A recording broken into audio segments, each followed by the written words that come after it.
Saya Ali Karim adalah penghuni situs Fetlakatui dari garis turunan yang ke-76 dari moyang Raja Tanah. Saya boleh menceritakan singkat tentang keberadaan rumah adat Lakatui. Pada awalnya, moyang Bampalolmo telah berburu dan memanah seekor babi, dan babi itu mengejar, berlarian dengan anak panahnya, sehingga pada saat itu dia mengejar babi itu, dan kedua anjingnya pun ikut mengejar sampai titik-titik darah itu mengikuti sampai di tempat Tulagadong di mana rumah adat itu berdiri. Di saat itu dia mencari sampai di sana arah di mana anjing itu menggonggong. Sampai di sana cukup kehati-hatian, saking babi yang dipanah itu sudah takutnya ada marah, sehingga dia berhati-hati sekali di tempat itu. Sampai di sana bertemulah kedua ekor anjing itu, dan anjing itu bergonggong sambil mundur, maju mundur, sehingga dia cukup kehati-hatian sampai merapat dengan anjing itu. Ternyata bukan binatang yang dia panah, melainkan ada tiang yang tumbuh di dalam tanah, sudah penuh dengan ukiran, dengan ornamen-ornamen yang ada sekarang. Dan perlu diketahui bahwa di saat itu beliau pergi dan mendekat, saking hati-hatinya suatu keanehan yang terjadi di saat itu, sehingga dia merapat dan dia berkata, kalau memang ini ilham, saya punya keberuntungan, maka saya datang juga saya sendiri. Saya panggil, saya punya keluarga di Kampung Baru Desa Bampolol itu. Setelah itu dia meninggalkan hasil apa yang dia alami. Setelah itu dia datang, dia memanggil kedua saudaranya yang bernama Ding Have dengan Butafa. Keduanya ini kemudian mereka sampai di sana, ternyata yang berdiri penemuan tadi itu adalah sebuah tiang, dan itu beralamatkan, menunjukkan bahwa itu mungkinlah di sini tempat kita untuk tinggal di sini, karena yang ditemukan itu adalah sebuah tiang yang sudah terbentuk, sehingga mereka dalam satu keluarga itu mencari 3 tiang yang lain untuk membuat rumah tersebut. Jadi rumah itu dibangun pada saat itu dari generasi ke generasi, mulai dari moyang Bampolol mulai mendirikan itu sampai dengan saat hari ini. Di tahun 2018, di tahun 2018 itu dapat sentuhan dari pemerintah pusat merenovasi, merehab itu lewat revitalisasi desa adat. Rumah tersebut diantara nenek moyang yang tadi sudah saya gambarkan tadi, sudah saya ceritakan tadi, keduanya antara Ding Hafid dengan Butafa ini dipanggil ke sana, kemudian mereka mencari bahan-bahan dengan keluarganya untuk membangun rumah tersebut. Jadi rumah itu berbentuk panggung. Rumah itu berbentuk panggung, dan di atap dari puncak, dari top, second topnya itu namanya lading. Itu kedua lambang yang ada di atas paling tertinggi itu lading. Kemudian yang mengapit dengan alang-alang itu namanya dema. Nah, setelah itu dari atap-atap itu dari badan rumah itu sebut bambo. Setelah itu sampai di bawah, dari tiang-tiang yang kedua menopang dari bangunan raksasa itu ada kayu panjang yang melintang itu, istilah dalam bahasa Indonesia itu ben-ben panjang. Nah itu namanya doibo. Setelah dibawa yang menumpuk di atas tiang tersebut itu namanya lu, antara utara, bagian utara dan bagian selatan. Kemudian yang melintas di atas itu namanya taduhing. Sedangkan di areal mulai dari arah kanan, dari arah kanan tangga naik, dari tangga naik itu, kemudian kita di situ itu namanya koridor luar, itu namanya tit. Kemudian tit itu dari arah barat, kemudian dari arah timur itu juga namanya tit. Kemudian di atasnya itu dibuat tempat itu namanya pal. Pal itu tempat penyimpanan barang. Loteng, tempat penyimpanan barang-barang dapur. Kemudian di dalam ruangan terdapat ada 2 tempat.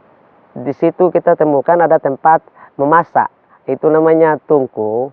Itu tungku adik dan tungku kakak.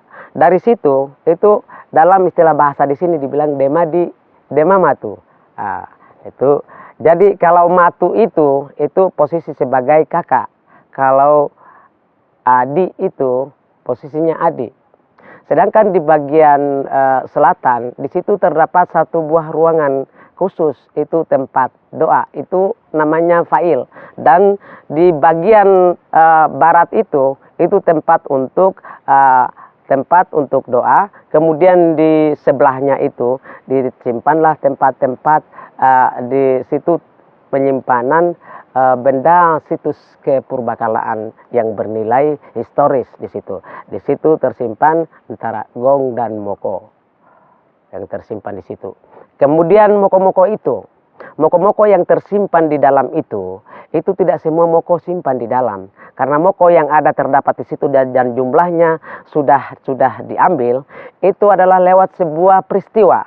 Setiap peristiwa itu ada dendanya tersimpan di situ agar supaya jangan terulang lagi, sehingga barang ini harus ada. Kalau kita membuat satu kejahatan tentang keaiban, tentang peperangan, itu jangan terulang lagi dengan bukti moko yang tadi, sehingga disimpan, dilestarikan agar untuk anak cucu nanti jangan terulangi lagi perbuatan-perbuatan tersebut. Ritual acara makan baru jagung maupun padi itu kita ada 2 musim. 2 musim yaitu musim panas dan musim hujan. Ketika kita yang ada di sini pas musim hujan itu kita semua sudah masuk ke ladang kita, masuk ke kebun kita. Dan di situ penanaman awal mulai dibuat, dan di ladang-ladang atau kebun-kebun itu setiap kita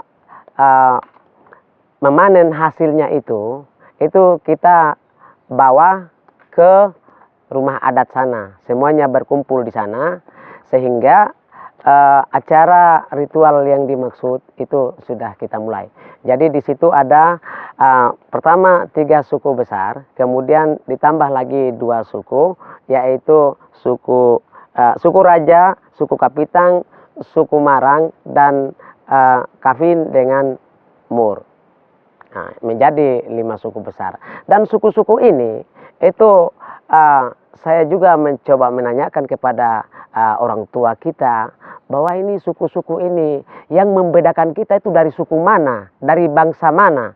Ternyata kita semua itu masih dalam satu garis turunan. Ternyata orang tua sudah mengatur dari warisan leluhur itu sangat luar biasa sekali, sehingga di situ terbentuklah. Nah, saya kembali ke tanaman yang tadi saya maksud, itu semua apabila sudah musim panen, semua hasil panen dalam 1 tahun itu dihantarkan ke rumah adat di sana, dan semua warga masyarakat yang ada di desa Bampalola maupun keluarga besar yang sudah terpencar di pantai maupun sampai di kota, itu semuanya berkumpul di sini dan sama-sama kita mengikuti acara ritual makan baru padi dan jagung tersebut. Jadi di saat kumpul di sana bukan begitu bawa barang bawaan mulai dari kampung baru kita ini, kemudian ke kampung lama itu pergi langsung bawa turun taruh di rumah adat, tidak. Setiap rumah itu di situ raja telah memanggil. raja telah memanggil kepada seorang tukang informan atau seorang ini koleng yang di sini lebih dikenal namanya Maniro. Itu orang yang ditunjuk oleh raja, kemudian memberi koleng, memberikan pengumuman kepada beberapa suku yang ada di seputaran itu untuk mengantarkan bahan yang sudah bahan panen dalam 1 tahun itu dibawa ke rumah raja, kemudian kita acara ritual itu kita selenggarakan. Di saat itu tata cara ada mereka mulai masuk itu di antara suku dari kelima suku tadi, suku Maran dan suku Kapitang itu mereka ada di bagian utara dari rumah tersebut. Sedangkan sebelum Maniro memanggil dari kelima suku itu adik-adik yang ada di bawah seputaran rumah itu sudah dikasih tahu oleh raja bahwa hari ini kita akan segera gelar yang namanya acara makan baru, baloy, yang bahasa di sini dibilang baloy. Kenapa baloy itu dilakukan? Baloy itu dilakukan itu di saat itu setiap rumah adat yang ada di sana yang mempunyai sulung-sulung suku itu, ala baloy dan bate baloy itu sudah raja sudah menunjuk setiap sulung itu yang puasa makan jagung muda, yang puasa makan padi baru, beras merah itu mereka itu sebelum panen mereka itu belum bisa makan, mereka dalam keadaan puasa. Sehingga di saat itu kita semua berkumpul di sana, kemudian kita sama-sama ikuti prosesi acara tersebut.